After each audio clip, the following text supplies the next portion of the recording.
Sipag naman ang apo ko, ah. Thank you po, Lola.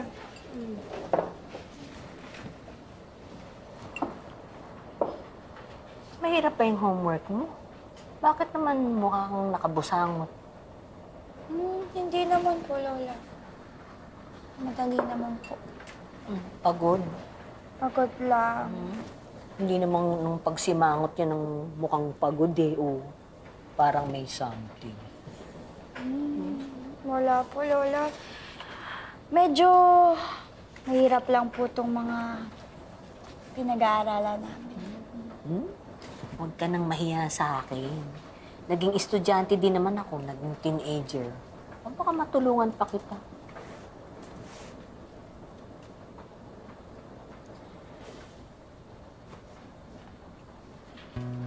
Okay.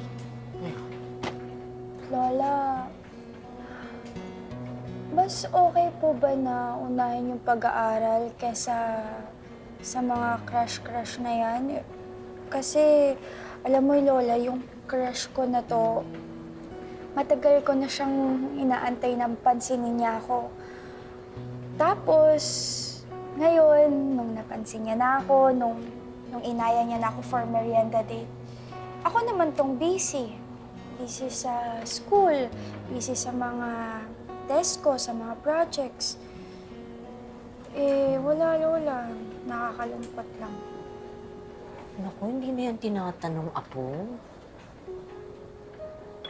Kung akong estudyante kagaya mo, uunahin ko yung pag-aaral. Abay, naghihirap yung mga magulang mong magtrabaho sa abroad para mapigyan ka ng magandang kinabukasan. At saka hindi ba may scholarship ka, Sayang naman kung hindi mo paglalaanan ng panahon yung pag-aaral mo. Kung ako yung may masipag na magulang na kagaya mo, ito ang magiging paraan para masuklian ko yung paghihirap nila para sa kinabukasan mo. Tsaka yung mga crush-crush na yan, yung mga puppy-puppy love na yan. Marami pa yan, makakapaghintayan. Sayang yung scholarship mo. Oportunidad yun. Opo, Lola. Thank you po. Basta ikaw, apo. Oh, Lola!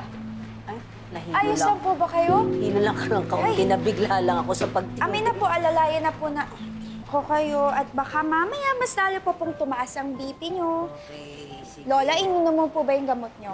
Nandito na po sa bulsa ko. Kala ko, di